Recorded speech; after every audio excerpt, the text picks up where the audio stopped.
their energy level improved, their sleep was improving, their quality of life was improving. So in their mind, they wanted to stick with it.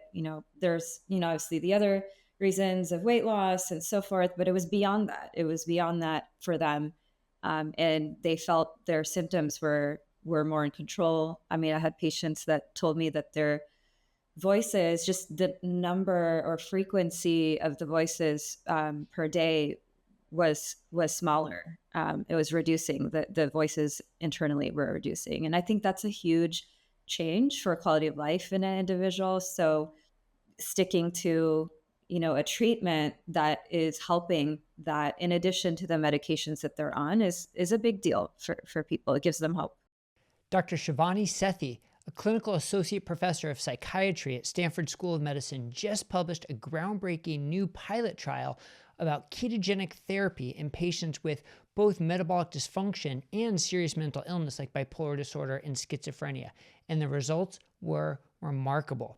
In her study, she found that 75% of all participants were in recovery at the end of the study, and 100% who had metabolic syndrome had completely resolved metabolic syndrome. So we're going to get into all the details in this interview with Dr. Sethi, but Baszucki Group is proud to be a contributing funder to this study, and it's groundbreaking work like this that has helped fuel our Rethink Bipolar initiative. Rethink: researching therapeutic integration of nutritional ketosis in bipolar disorder, where we're now funding multiple other studies to help further investigate this. It's a proud moment for us to have been a part of this and the beginning of what clearly is going to be a tidal wave of new evidence coming out so we can learn more about ketogenic interventions for serious mental illness. So let's hear about this exciting study with this interview with Dr. Shebani Sethi.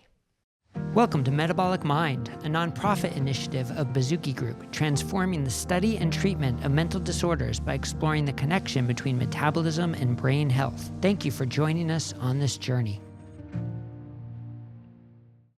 Well, Dr. Sethi, welcome back to Metabolic Mind. Thank you for having me. Yeah, I'm very excited to have you because we get to talk about the results of your paper that was just published. And, it was really the first paper about ketogenic diet intervention for serious mental illness since 1965, which sounds pretty amazing and sort of absurd at the same time, that there was such a long period of time without research in this specific field when there was already a hint that it was something that could be helpful. So let's rewind for a second, back to when you designed this trial and wanted to study this. What was your motivation? What led you to want to do this? Yeah, so there were two things that motivated me. One was patients that I saw during my medical training that were improving while they were on dietary interventions, while they were also trying to lose weight. So I came from the obesity medicine side where I saw patients with psychiatric conditions improving. So that got me really curious to basically explore the ketogenic diet in particular, because it was being used for weight loss as well as epilepsy at the time. And that's how I learned about that. And I wanted to understand why this was working in patients, not just with weight, but also with psychiatric symptoms.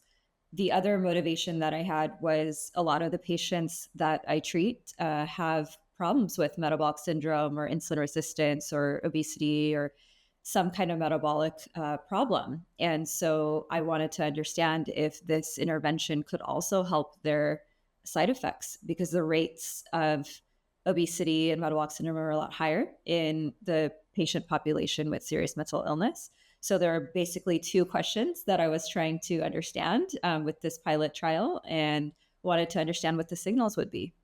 Yeah, I mean, it really is interesting how you can approach it from two different angles. One is the metabolic health angle, which, as you mentioned, patients, especially on a lot of these medications and with diagnoses of bipolar disorder or schizophrenia, have significant metabolic dysfunction, but also from the psychiatric symptom standpoint. And it looks like ketogenic therapy can help address both of them. So how did you design the trial to try and answer these questions, and who was involved, and give us some of that background?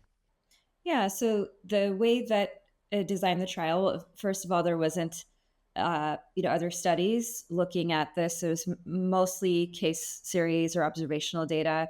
So the next step from that in terms of the evidence would be a pilot study. So I thought about doing a pilot study, and it is a one-arm study where everyone gets the intervention, and the inclusion criteria were basically to include those that had a psychiatric diagnosis like schizophrenia or bipolar, as well as having some type of metabolic abnormality, any kind of abnormality, whether that's cholesterol or sugar, or whether that was overweight or obesity or metabolic syndrome. So I took anyone that had a metabolic dysfunction as well as a diagnosis in order to answer that question.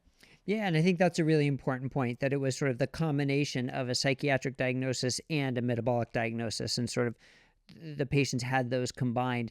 And that's kind of what led to some of the pretty dramatic findings, I think, because of this patient population, that you saw improvements in both the psychiatric symptoms and the metabolic symptoms. But first, how long was the intervention, and what type of diet was the intervention? So it was a 4 month duration for the study that each individual would have to do the ketogenic diet for 4 months. Actually, a lot of folks decided to continue with that. However, the duration was 4 months, and the intervention was a ketogenic diet, which was basically or is basically a high fat, low carbohydrate, moderate protein diet. Yep. And so 4 months, a lot of ketogenic trials are maybe 6 weeks and 12 weeks. So 4 months is, I guess you could say, long for that, for a trial. But for, we've all seen examples of people who've been on ketogenic diets for years and years and years. So what did you find about people being able to adhere to the ketogenic diet over 4 months? So surprisingly, people actually were pretty adherent to the intervention. And I think that's a question that I get a lot, like, how are people sustaining this diet? How are they able to continue on it for a 4 month period or longer? And the adherence levels were above 80%. We did analyze the data based on those who were adherent versus semi-adherent and looked at the differences, and we saw there was greater benefit with those that actually were fully adherent versus semi-adherent. So that implied some kind of, potential dose response relationship to this, which is interesting, I think, to look at moving forward also. Yeah, I think that is really interesting. But just the adherence of over 80%, I think, is so important, because so many people, doctors, dietitians, nutritionists, nurses, who aren't familiar with ketogenic interventions might just brush it off and say, it's too hard, nobody can stick with it. But here's a population with a psychiatric diagnosis, with metabolic dysfunction, and they were able to stick with it. And so do you think part of it is, once you see these benefits and results that you haven't been able to see with other treatments, that's sort of motivation in itself to stick with it? Do you think that had something to do with it? Absolutely. I think that was definitely part of the motivation when people are seeing several patients of mine had shared that their energy level improved, their sleep was improving, their quality of life was improving. So in their mind, they wanted to stick with it. There's, obviously the other reasons of weight loss and so forth, but it was beyond that. It was beyond that for them. And they felt their symptoms were more in control. I mean, I had patients that told me that their voices, just the number or frequency of the voices per day was smaller. It was reducing. The voices internally were reducing, and I think that's a huge change for quality of life in an individual. So sticking to a treatment that is helping that, in addition to the medications that they're on, is a big deal for people. It gives them hope. And that's a great point. In addition to the medications that they were on. So first off, these weren't new diagnoses on no treatment. Like, they had all been treated with standard of care medications and still were not improving the way they wanted. But two, just because they were starting the ketogenic intervention didn't mean they could stop all their medications. It was an adjunctive treatment, which I think is a really important point. But did that sort of surprise you? Well, we'll get to the results in a second, but obviously the results were very positive. But did it surprise you that there were such positive results in a group of patients who had already been treated with standard of care medications for so long? That's a good question. I don't know that I was completely surprised, and that's because I have seen that during residency training as well as in medical school. I had seen patients improve. Uh, on this intervention. So to me, this wasn't a complete shock. Uh, but what did, to some level surprise me was just even the amount of paranoia or delusions that, a patient with schizophrenia would have, um, and then tell me that there's a change. I I mean, I on one hand, a part of me was surprised, but pleasantly surprised and very happy for that individual. So, and again, this doesn't necessarily, it may not be a treatment that's going to work for everyone, but if quality of life is being improved in an individual, that's a big deal to any clinician. When we see that, we're very happy because that's what we're treating at the end of the day. So medications can maybe, help on some level with symptoms, and maybe this intervention is also providing additional help on top of that. And so there's just more tools in the toolbox, is how I think about it. And we're really treating the quality of life of the individual, and that's what we want to do. Yeah, such an important point. We're not treating one lab value or one symptom. We're treating the patient, and the patient's quality of life is so important. So without bearing the lead too much, I mean, the results, as you know, as advertised in the press release and in the paper, are 75% of the patients were in recovery, with 100% of the adherent patients in recovery. So what does that mean, in recovery? I mean, that sounds so amazing and so dramatic. So, what we used to measure the outcomes for psychiatric outcomes was something called CGI, which is Clinical Global Impression Scale. And that, we have categories of recovery, symptomatic, or recovery, or recovering. And so the idea behind that percent of 75%, when we look at the end result, there's 75% overall that are in that recovered state. One way to also look at it is that if there was at least 1 point change in the CGI, meaning 1 point improvement in that scale, that is clinically meaningful to us. And so if we just looked at that, 79% of the cohort actually had that improvement of 1 point change. If we look at the adherent group specifically, all of those individuals ended up in a recovered state by the end of that 4 months. And you know, if I, you know, if I look at other psychiatric measures, quality of life improved, sleep improved, PHQ-9, GAD, we measure that too. Um, BPRS is a symptom scale also for schizophrenia in particular, and that had a 33% improvement. So we tried to look at, even though numbers are small, we tried to look at schizophrenia versus bipolar with different scales, and we still saw improvement on both ends. And then we looked at CGI, which works for both, and we saw improvements there. So metabolically, there were also big changes, which was encouraging. And we saw everyone that had metabolic syndrome at start, which was 30% of the cohort, ended up having reversal of metabolic syndrome by end of month 4. So that is 100% reversal. It is a small number, of course, but it is meaningful, clinically, to see that. And we also looked at visceral fat. So visceral fat reduction was 36% with the adherent group, and weight was 12% loss. BMI was also 12% loss. Waist circumference 13%, and overall there was about 30% decrease in the insulin resistance marker that we use to measure insulin resistance, the HOMA-IR. 25% drop in triglycerides. So overall, yeah, pretty positive results metabolically as well as psychiatrically. Yeah, I mean, very impressive. 100% resolution of metabolic syndrome.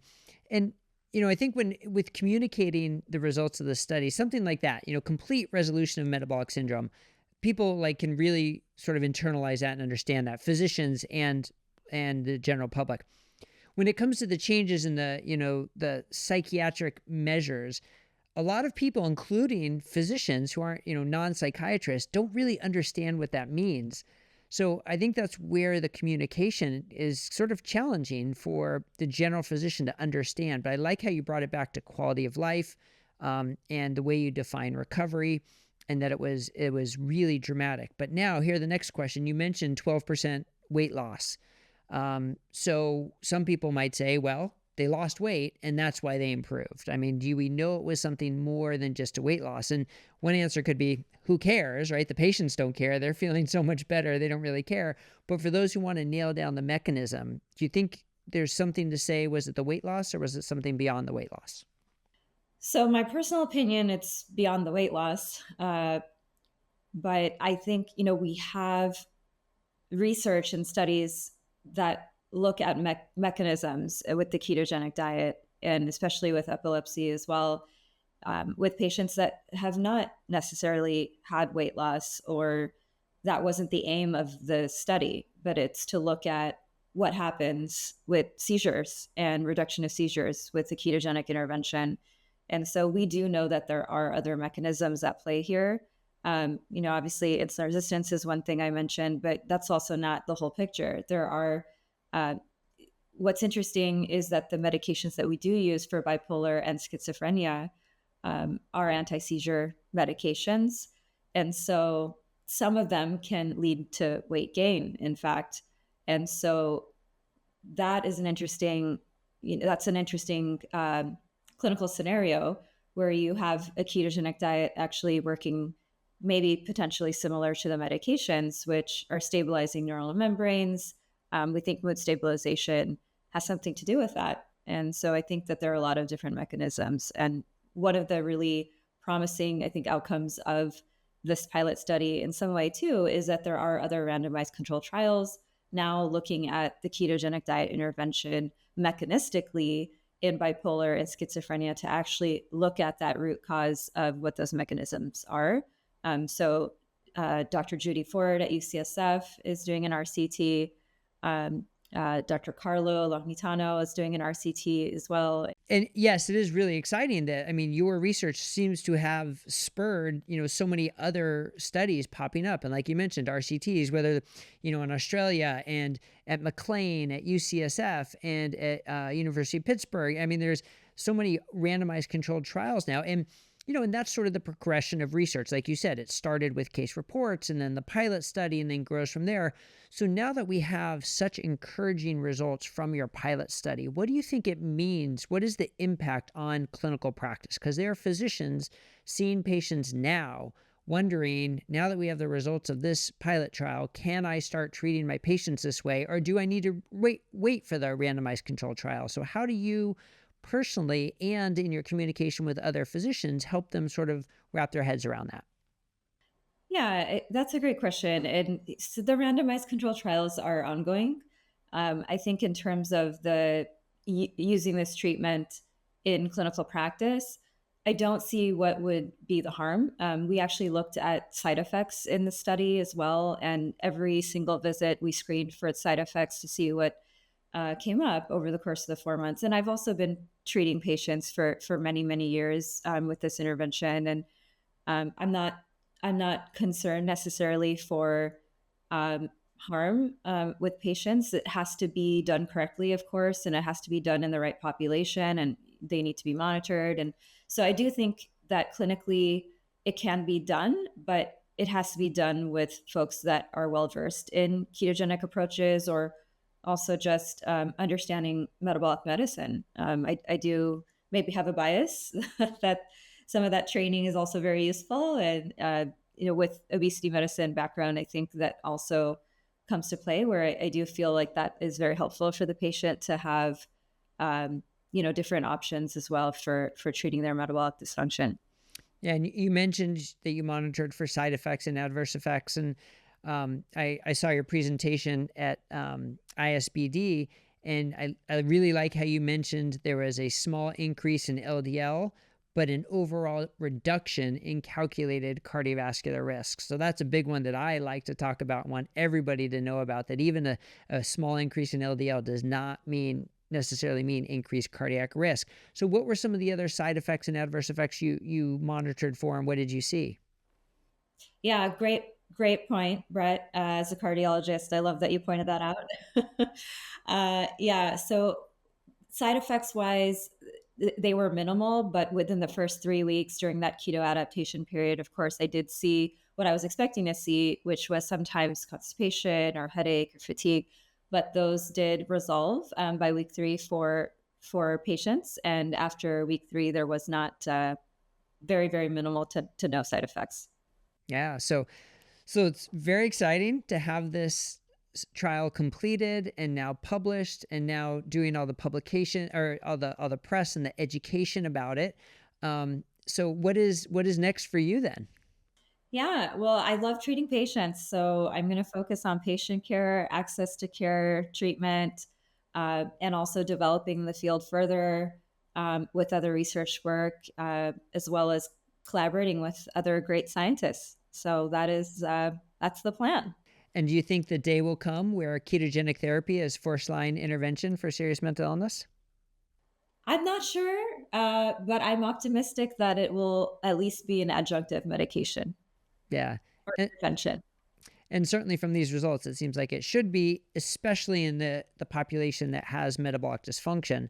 So I guess one of the next questions is, does it also apply to people without metabolic dysfunction, which is something that research is also looking at now? But in your clinical experience, do the results also apply to people without metabolic dysfunction?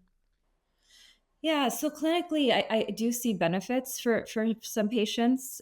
So I can't speak to because the research is not there yet, but I do see there's a lot of research in that area as well. But I'm very hopeful and optimistic about it. Well, great. Well, thank you for joining us and congratulations on your study. And we look forward to hearing more from you in the future. Thank you. Learn more by checking out our research page and signing up for our newsletter at metabolicmind.org.